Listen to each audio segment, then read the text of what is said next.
is so strict. They aren't even allowed to say shh. Hey, watch your mouth. Church. All they do is go to church. Can't they miss just once?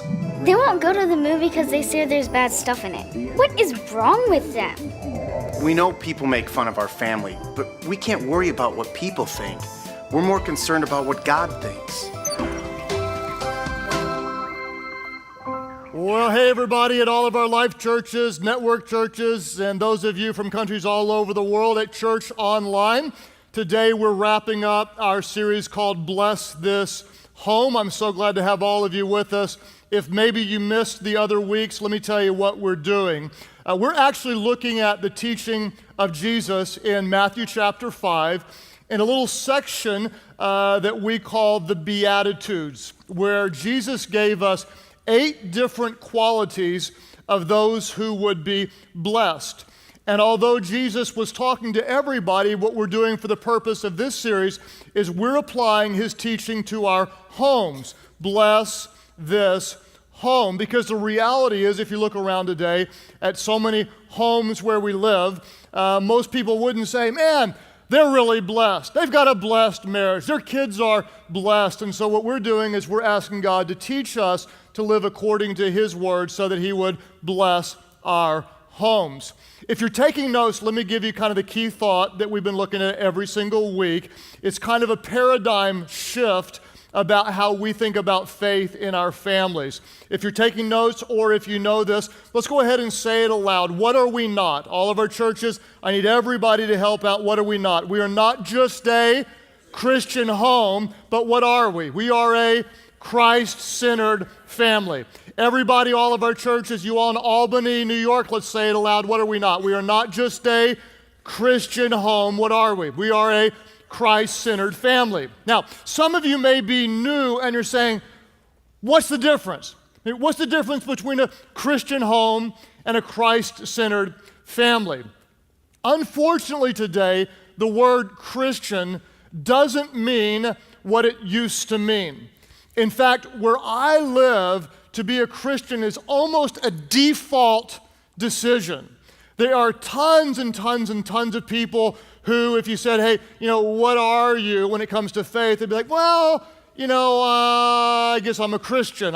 I'm not anything else, so I must be a Christian. And there's a real big portion of the population in my country who would fall into a category that I would call cultural Christians, or almost like, we're Christian in name only. Some 80% or so of those in our country say, we're Christians.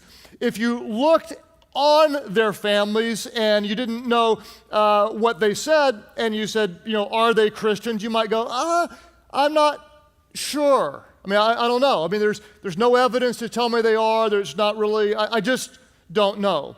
If, though, we take a different title and we take it seriously, and we say we're not just a Christian home, kind of in the cultural sense, but we are Christ-centered in all we do. In other words, Jesus isn't just a convenient part of our life, the guy we call on when we need him and go to church on Easter or whenever we feel like it. But if he's not just a part of our lives, but truly the center of our lives, then there will be evidence to those who look on. Our values will be different. The way we raise our children will be different.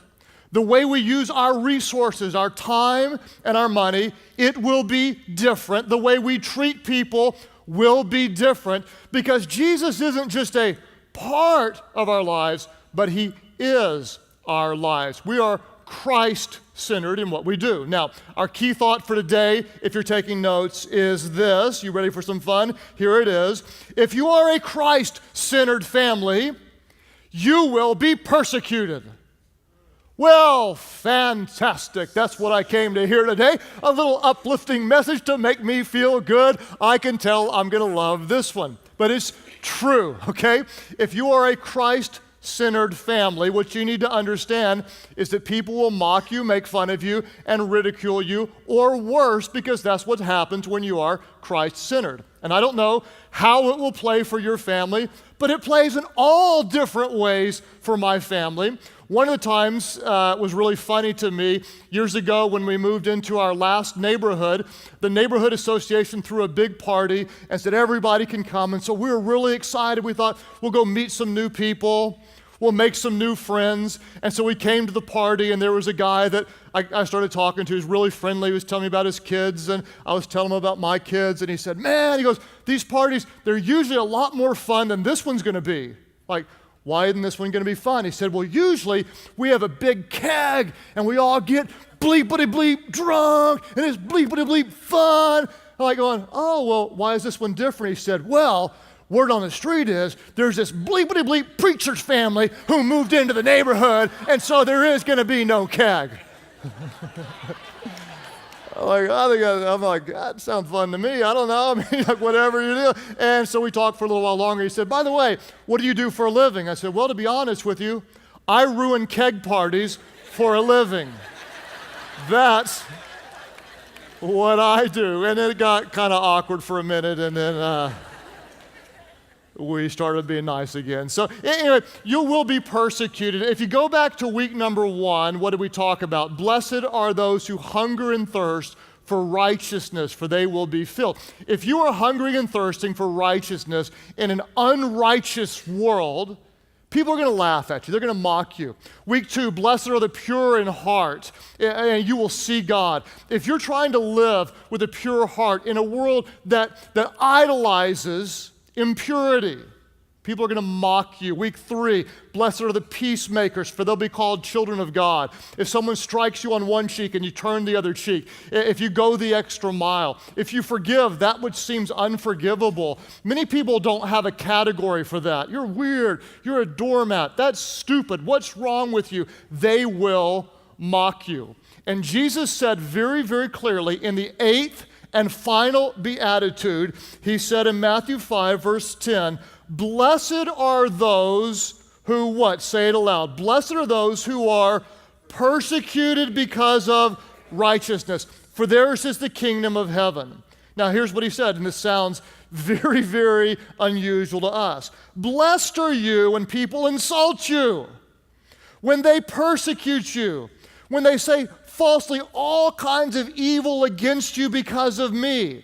Rejoice and be glad, because great is your reward in heaven. Blessed are you when people make fun of you, persecute you, ridicule you because of your faith in me. Great is your reward. Now, some of you may say, okay, what exactly does that mean? Blessed are you when you're persecuted for right living, for doing the right thing. You might think, well, obviously, Craig, you're going to be persecuted because you're a preacher and you're kind of odd, so you got it coming to you. The reality is you don't need to be a preacher to be persecuted. In fact, the very first illustration of persecution in the Bible between Cain and Abel wasn't because Abel was preaching to Cain. The reason Cain was angry is because Abel was living the right way. He was doing the right thing before God, and Cain wasn't. And his own sin convicted him. And he felt like he was angry and maybe mad at himself. And he lashed out and killed his own brother, not because his brother did anything wrong, but because his brother did everything right. And he was convicted by that right living. And so I don't know what it will be for you, but when you are a Christ-centered family, you will have different values. And maybe you're a teenager or a young adult and you think, I'm going to honor God with sexual purity. I'm not going to have sex until I'm married. And all your friends are like, you're an idiot. That's the stupidest thing. Who would give that up? I mean, that's just, and they're going to make fun of you. Blessed are you when people persecute you for righteousness' sake. Maybe you're not going to go to a certain movie that all your friends are going to. Why? Because there's a little bit of poop in the brownies, right? Who knows what I'm talking about? And you say, I'm not going to do this even though everybody else is, and they make fun of you. Or maybe you're so crazy, you say, we're not going to put our child in this one sports league. Why not? Well, because they play games when we go to church. Oh, how can you put church in front of your 4-year-old's future? Okay?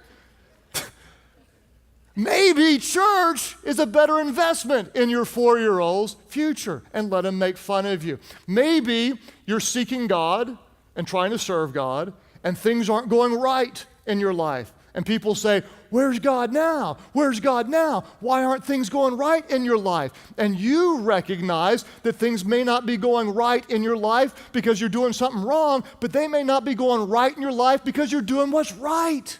And there's spiritual opposition for it.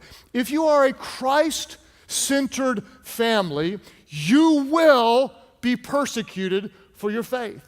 So that raises the question, how do we prepare our families for persecution? How do we prepare them to have deep roots in their faith in Christ so they can handle the inevitable persecution that will come? And let me just give you 3 different thoughts that I pray will build your faith. How do we prepare our families? Number 1, we're going to teach them to expect it. We're going to teach them to expect persecution. Paul told Timothy in 2 Timothy 3:12, everyone who wants to live a godly life in Christ Jesus will be what? Everybody, they will be persecuted. Everyone. If you want to follow Christ, you will be persecuted. If your family is Christ-centered in some way, you will be different and people won't understand and they will criticize you. And you won't be different like everybody else. You'll be different in your unique way because you're seeking God and you're hearing from Him and how He would lead you to follow Him. Give you an example. Years ago, before my first daughter went to kindergarten, Amy and I felt impressed by God to home educate our kids. I've never told any of you you need to do it. In fact, some of you I'd tell you, don't do it, okay? Don't. You're not called to that. But we felt called to it, and you wouldn't believe. Oh, are they going to be able to read? They're going to be weird. They're going to wear their hair in buns. They're going to wear denim skirts, and they're going to grow up to make their own butter. Dear God, don't home educate your kids. Huh? Persecution. Now, they look good in denim, and the butter is delicious. Right? I don't know what it's going to be for you, but when you're Christ-centered, you're going to be different from the values of the world, and they're going to make fun of you. It may be at Thanksgiving dinner, and they're all taking little jabs at you as you want to pray over the Thanksgiving meal. They may not invite you to certain parties because you, like your pastor, ruin keg parties. They may make fun of you when you're doing your YouVersion Bible study at school, or they may make fun of you because you dress modestly when they all dress like they're going to work on the street corners, whatever it may be. If they make fun of you, you just expect it. It's a part of following Christ. And so here's my advice to you. If you're raising kids, what I would advise you to do is to introduce them to controlled and small doses of persecution. You teach them, as followers of Christ, you will be persecuted. You introduce them to small and almost controlled doses of persecution when they're young. And this is what we did, one of the many things. And when I tell you this, some of you will make fun of it and kind of persecute me for this. And I don't care. I've actually got a email address you can email. It's called craig@idon'tgivearip.com. Email anytime you want. Any day you don't like what I say, just email that. And there's an automatic reply that comes back to you. It says, see, I don't give a rip. And that's what happens. And so anyway, when our kids were young, our oldest ones, they went trick-or-treating. And as a pastor and a Christian, I have nothing against dressing your kids up, knocking on doors, getting free candy, nothing against that at all, okay? But as a dad, I read and researched about the origins of Halloween. And you do your own research. You don't have to take my word for it. If you dig in, you'll probably find that the root of it is not very pleasing to our God. So we made a decision as a family that we weren't going to trick or treat. Mostly it was just to tell our kids we're going to be different. And we decided to replace it with something they would like better, which is to go to Chuck E. Cheese, because there ain't no kids at Chuck E. Cheese on a Halloween night, and their tightwad dad would drop a lot of money and make it even more fun. And we were building in our kids the idea that we do something that to us is different and to us is better.